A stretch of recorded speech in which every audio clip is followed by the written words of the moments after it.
Bonjour à tous et bienvenue dans cette nouvelle vidéo. Est-ce que tu connais la grosse différence, du coup le gros tuyau justement qui va te permettre d'être mieux dans ta vie, la différence entre une personne qui va plutôt très bien et une personne qui va plutôt pas très bien, entre même une personne qui réussit sa vie et une personne qui la rate et qui passe à côté de sa vie. Est-ce que tu connais vraiment cette grosse astuce que je vais te donner ici?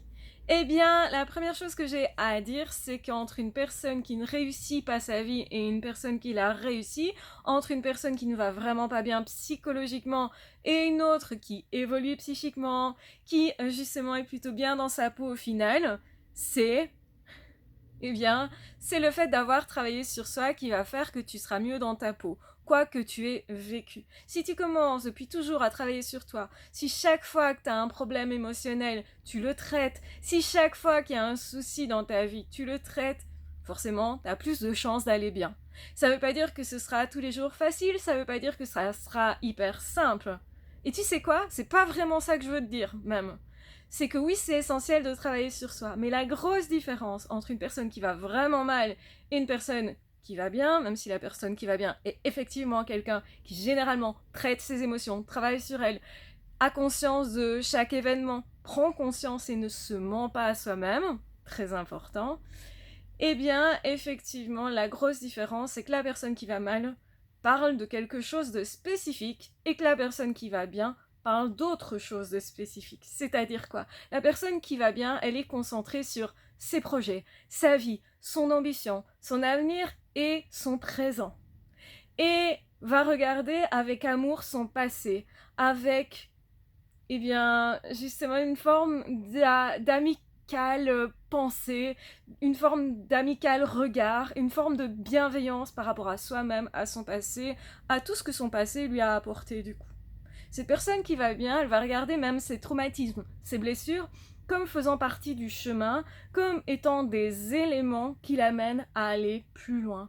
Pas des obstacles, pas des choses douloureuses. Encore maintenant, justement, elle va saluer son passé, elle va en faire une force, en avoir tiré des éléments constructeurs, et cette personne va aller bien, quoi qu'il arrive finalement. Ce ne sont pas vraiment les événements qui font qu'on va bien ou pas, même si les événements vont influencer, on va dire, parce que quelque part ça peut nous créer des émotions parfois inconfortables, mais généralement avec le temps, on arrive à faire face, on arrive à en tirer quelque chose de positif quand on a cet état d'esprit, quand on a ce type de personnalité presque. Parce que la personnalité, on l'a construit.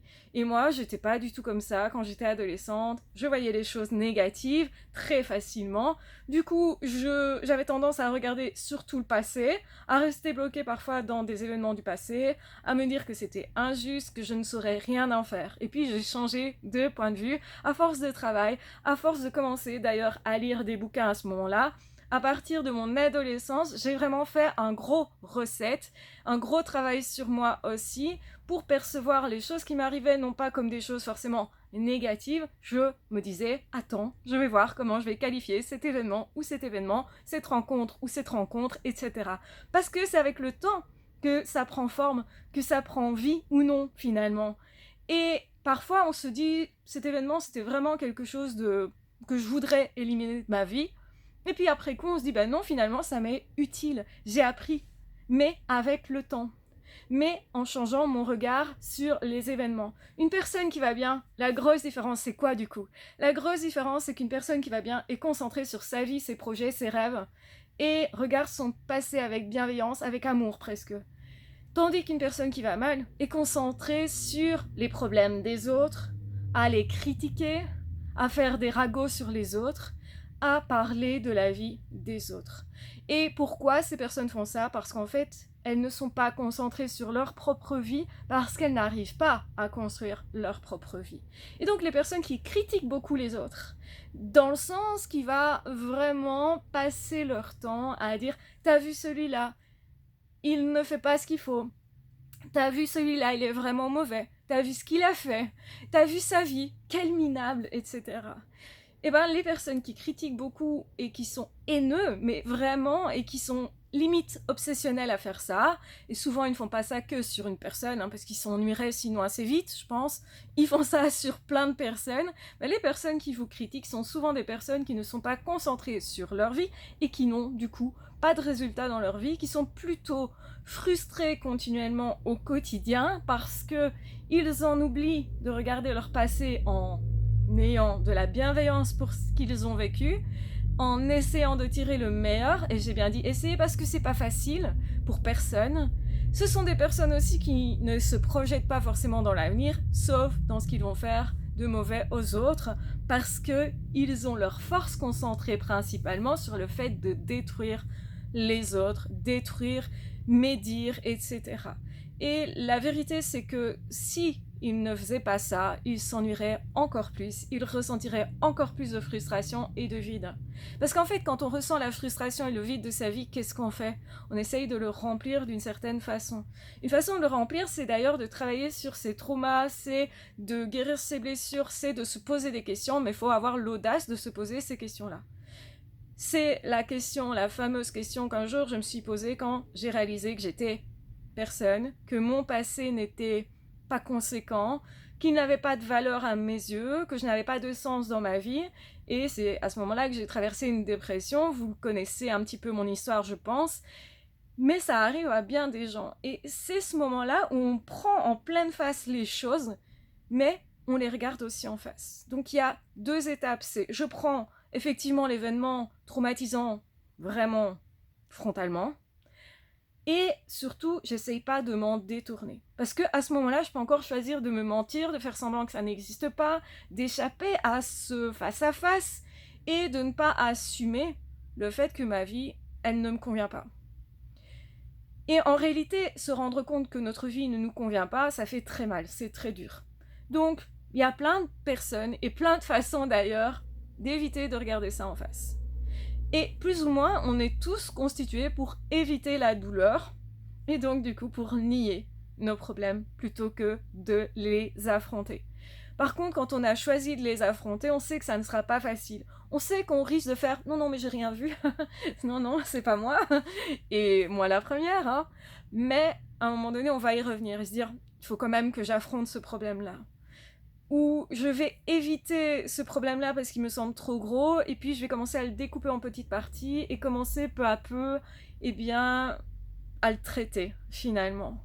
Ça, c'est ce que je vous recommande de faire, et c'est souvent ce qu'on fait en thérapie, c'est découper par petits bouts et finalement avancer, se prendre parfois effectivement des claques, mais quand elles sont toutes petites, parce que les petites claques, on les a découpées justement, plutôt que de se prendre une grande mandale comme ça, mais une fameuse mandale, c'est plus acceptable et ça nous permet plus facilement de se rendre compte que chez nous, il y a aussi des problèmes parfois. C'est tout à fait normal. Ça fait partie de la vie, de se remettre en question, d'avancer. Et c'est de soi à soi, donc il n'y a personne pour nous juger sauf nous-mêmes éventuellement. Ne faites pas ça, ne vous jugez pas trop durement. Parce que les personnes qui vont bien sont généralement des personnes qui ont décidé à un moment donné d'arrêter de se culpabiliser, de se juger, qui ont décidé d'avancer en se disant « Ok, j'ai certainement fait des erreurs, mais aujourd'hui, je choisis ce que je vais devenir. » Et là, ce que j'en fais de mon passé, c'est moi qui choisis. Plutôt que d'en vouloir aux autres, d'en vouloir au monde, de me dire « c'est à cause de ceci, tel événement, je me dis « qu'est-ce que je peux faire de ça ?» Et ça change la donne. Ça ne veut pas dire que la personne qui m'a fait du tort n'est pas responsable, hein. Ça veut pas dire ça. Ça veut pas dire que, quelque part, c'est comme si je lui disais, c'est rien, tu pouvais le faire. Non, c'est pas ça. C'est ok, c'était pas juste, mais moi, j'en décide.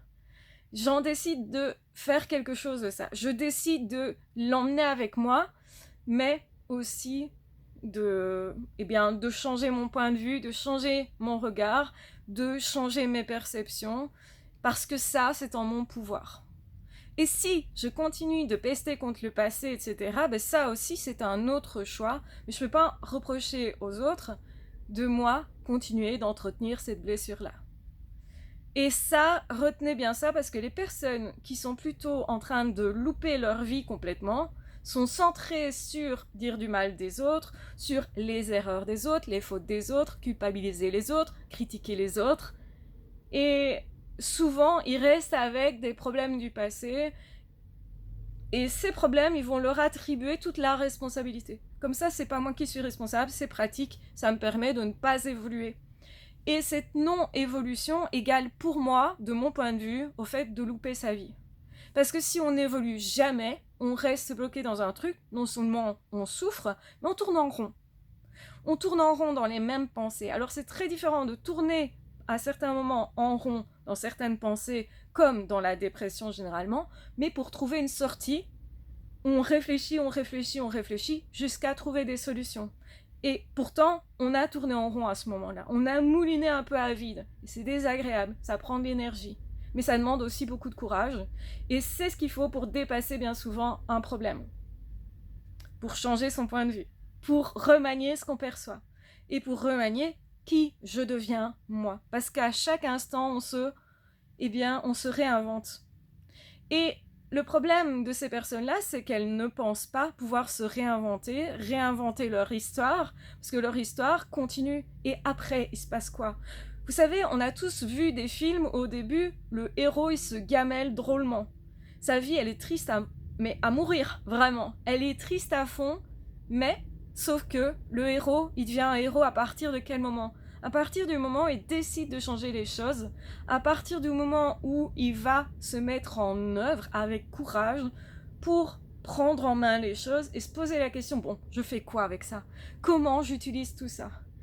Et bien qu'il y ait des moments de désespoir à certains moments, bien que parfois il y a des obstacles que l'on rencontre, ça n'empêche pas de pouvoir se relever et de continuer la route. Il y a toujours des moments comme ça dans notre vie, comme sur le chemin du héros, dans la quête du héros, il y a toujours des moments comme ça. Et c'est pour ça qu'on s'identifie aux héros des films. Parce qu'ils existent réellement. En fait, c'est chacun d'entre nous. Nous sommes tous des héros à notre façon. Sauf quand on décide de s'arrêter et dire c'est pas de ma faute. Moi, de toute façon, par exemple, je suis malade psychologiquement et c'est de la faute des autres. Et donc, je vais pas travailler sur moi parce que c'est de la faute des autres. Et si les autres me disent un truc qui me plaît pas, comme moi, j'ai pas envie de travailler sur moi, bah, je vais dire que c'est la faute des autres, je vais critiquer les autres, etc., etc. Mais en fait, la vérité, c'est que cette personne, elle est concentrée sur la vie des autres, donc elle peut pas progresser que sur ce sur quoi on se concentre. Donc, cette personne n'étant pas concentrée sur sa propre vie, elle n'avance pas. Et souvent, quand on vient de perdre quelqu'un, quand on a vécu une rupture amoureuse, encore plus quand c'était avec une personne toxique, eh ben, on n'est pas en train de se concentrer sur sa vie. Et c'est pour ça que souvent, on bloque d'une certaine façon son évolution. Et donc, du coup, la première chose à faire, c'est quoi ? C'est recentrez-vous sur votre vie, pas sur la personne qui est médisante. La personne est médisante, ok, tant pis, elle perd son temps. Elle est concentrée sur l'extérieur, elle perd son temps, elle perd même sa vie si elle fait ça depuis de nombreuses années.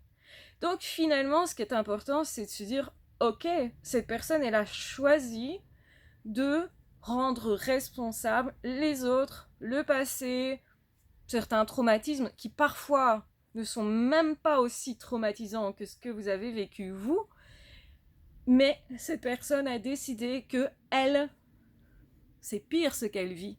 Et d'ailleurs, une personne extrêmement toxique, extrêmement méchante, dira toujours non mais moi ce que j'ai vécu c'est pire, non mais moi j'ai plus souffert, et va passer son temps à essayer de vous convaincre que cette personne souffre énormément.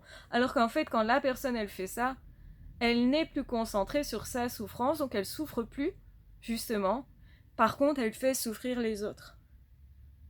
Et là, il y a un vrai problème de choix. Parce qu'effectivement, on a toujours le choix de se dire, ok, mes problèmes sont compliqués, parfois me font souffrir, c'est douloureux, soit je me coupe de ma douleur et je fais porter ma douleur aux autres.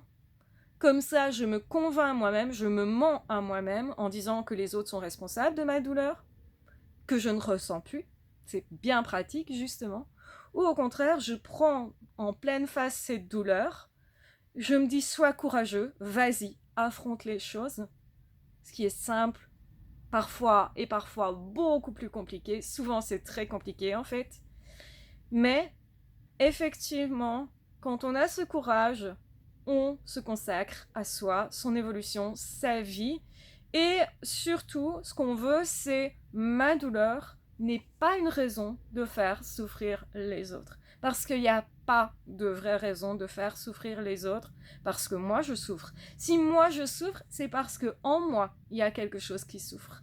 Et quelque part, c'est ma responsabilité de laisser la chose telle qu'elle est et de continuer de souffrir, ou au contraire d'en faire autre chose. Je peux transformer ça avec du temps, avec de la patience, avec du courage. Ce n'est pas simple, mais quand j'y arrive, je suis fière de moi. Je remercie la vie. Je transforme les choses et j'ai appris beaucoup. Et même le fait d'avoir fait ça me fait me lier à plein d'autres personnes. Et me fait en fait grandir ma vie, grandir mes relations. Et je vais même remercier cet événement parce que je l'ai transformé, hein, pas parce que quelqu'un d'autre à l'extérieur l'a transformé. Ça c'est faux, c'est toujours moi qui transforme les choses, moi qui me renouvelle. Et comme j'ai appris quelque chose, je vais remercier cet événement et mon passé, et je vais apporter ces solutions à d'autres personnes. Je vais partager cette joie de vivre retrouvée qui est plus grande que celle que j'avais perdue. Elle est plus haute, elle a un autre niveau. Et c'est ça qui va faire que la personne qui travaille sur elle-même va être de plus en plus heureux. Et pourtant, on a tendance à se dire, quand la personne travaille sur elle-même, elle n'a pas l'air heureuse, elle a l'air en souffrance. Oui, à ce moment-là, elle regarde sa souffrance en face. Donc parfois, effectivement, c'est un peu compliqué. On sent que cette personne, elle n'est pas... c'est pas la joie même incarnée, mais c'est pas grave parce que plus tard, ça le deviendra. Et ce que vous allez devenir est peut-être plus important que ce que vous êtes là, à cet instant-là, justement. Et ça demande de laisser aussi tomber son ego, de se dire, je passe par cette souffrance. Et par cette image que je renvoie qui n'est pas top, top, top, en fait. Mais je m'en fiche, parce que je sais vers quoi je vais. Et plus j'aurais fait ça, et moi je serais désarçonnée face à la douleur, la souffrance, les obstacles, les événements. Parce que je l'ai déjà fait pour plein d'autres choses, et je me souviens de tout ce que j'ai déjà traversé, de tout ce qui m'a semblé impossible à résoudre, et pourtant que j'ai quand même traversé, que j'ai quand même résolu. Et quand je m'en souviens, je sais quelle force au fond de moi j'ai, et du coup, je sais que derrière, il y a quelque chose de plus beau à aller chercher. Et c'est ça qui fait toute la grande différence. Je suis du coup concentrée sur mes projets, l'envie de rencontrer de nouvelles personnes, mais quelque part, je suis habitée par ma vie. Et je reproche pas aux autres des choses qui sont écoulées, qui sont passées. Je veux pas évidemment, forcément, excuser des personnes qui ont fait du tort parce que soi-disant ils souffraient. Je suis, moi, non dupe du fait que quand on souffre, on n'est pas obligé de faire souffrir les autres, puisque j'ai fait ce choix-là à certains moments. Je sais que c'est un choix, donc je ne me laisse pas amadouer par des personnes qui vont me dire « Oui, mais moi, je souffre. Oui, mais ma souffrance, elle est plus grande. Oui, mais moi, c'est pire. » Non, en fait. Tout le monde a son chemin et il y a des souffrances chez tout le monde, en fait. Et donc, le truc, c'est... on a le droit de souffrir. On a le droit de reconnaître qu'on est en souffrance à ce moment-là. Et bien sûr, d'aider les personnes qui sont à cet instant-là en souffrance. Mais la personne qui se sert de ça comme excuse pour ne pas avancer, ces personnes-là, il vaut mieux les laisser sur le côté, surtout si elles passent leur temps à dire de vous, évidemment, hein, ça va être vous qui avancez, à dire de vous que vous, votre chemin, il est facile, que vous, vous n'êtes pas une belle personne, etc., etc. Parce que malheureusement, les personnes qui n'avancent pas vont regarder avec envie, jalousie, les personnes qui avancent, et ce sont justement ces personnes-là qu'elles vont agresser, attaquer, etc. dans leurs propos. Mais restez concentrés sur votre vie. Continuez d'évoluer et vous irez tellement plus loin que tôt ou tard, vous sortirez aussi de ces cancans-là et de cette ambiance-là, justement parce que vous allez toujours être plus heureux dans votre vie à force de travail. Et le travail paye. Le travail psychologique finit toujours par payer. Finit toujours effectivement par nous offrir un gros cadeau. Et c'est ce qui est important de garder à l'esprit. Vous, si vous voulez être une personne qui réussit dans la vie à être heureux déjà, quelles que soient vos activités professionnelles, vos fréquentations, etc., eh bien, le travail sur vous, le fait d'être concentré sur votre vie et de vous apporter le meilleur va forcément, en tout cas de le souhaiter, va forcément améliorer tous les jours votre qualité de vie et donc du coup intérieurement votre bonheur. Donc ça c'est très important de comprendre cette grosse clé, cette grosse différence entre une personne qui réussit dans la vie, qui avance, qui est lumineux, qu'on a envie de fréquenter finalement, avec qui on a envie de partager. Une personne qui a plaisir d'ailleurs à partager et à être avec elle-même. Et du coup une personne qui développe son propre bonheur, parce que c'est quelque chose qui s'apprend, se développe, se réinvente continuellement. À l'inverse, une personne qui va en fait créer son propre malheur à répétition sans même s'en apercevoir, qui va considérer que c'est pas de sa faute, qui va en vouloir à tout le monde, qui finalement va même créer des événements négatifs dans sa vie pour lui-même et les autres. Donc tout ça, effectivement, eh bien, c'est à prendre en considération. Évidemment, j'ai pris un peu les deux extrêmes. Il y a des personnes qui sont à mi-chemin entre l'un et l'autre, qui avaient des comportements comme l'un et qui vont vers d'autres choses. Donc effectivement, je rappelle que tout ça, c'est un travail de longue haleine, une philosophie de vie aussi, un choix que l'on peut faire tous les jours ou non. Donc à vous de voir ce que vous souhaitez pour vous-même. En tout cas, prenez le temps de vous asseoir, même juste 5 minutes, pour vous remercier de chaque fois où vous avez pris le temps de regarder en face votre souffrance, vos difficultés, vos problèmes, sans les nier, et où, avec courage, vous avez décidé de les dépasser, que vous soyez déjà parvenu à dépasser ça ou non.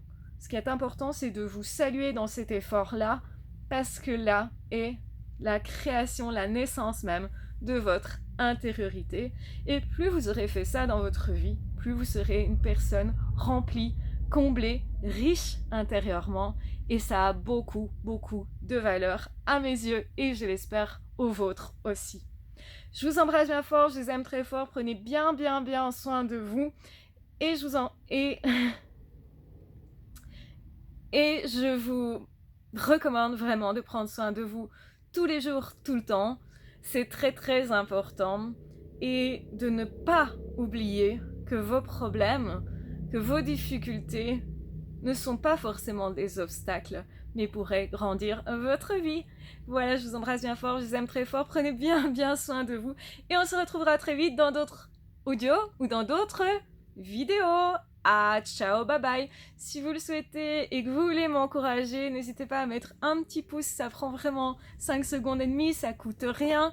N'hésitez pas si vous voulez commenter la vidéo, rebondir sur le sujet, me poser une nouvelle question pour que je puisse vous apporter du contenu supplémentaire. Vous pouvez aussi parler de mon contenu à quelqu'un qui en aurait besoin, que vous pourriez aider juste en partageant le lien de cette vidéo, tout simplement. Donc dans tous les cas, comme je l'ai déjà dit, il faut vraiment prendre soin de vous et prenez aussi soin des personnes que vous aimez, qui traversent des périodes peut-être compliquées, qui justement ont le courage d'affronter leurs douleurs, leurs souffrances et qui espèrent passer au travers. Montrez-leur que c'est possible si vous l'avez fait. Encouragez-les, on a besoin de lumière à ce moment-là, c'est important de montrer cette flamme qui vous anime et dites-leur simplement, moi aussi j'ai rencontré cette difficulté et j'ai réussi à traverser, continue, c'est possible. Donc prenez bien soin de vous, ciao, bye bye.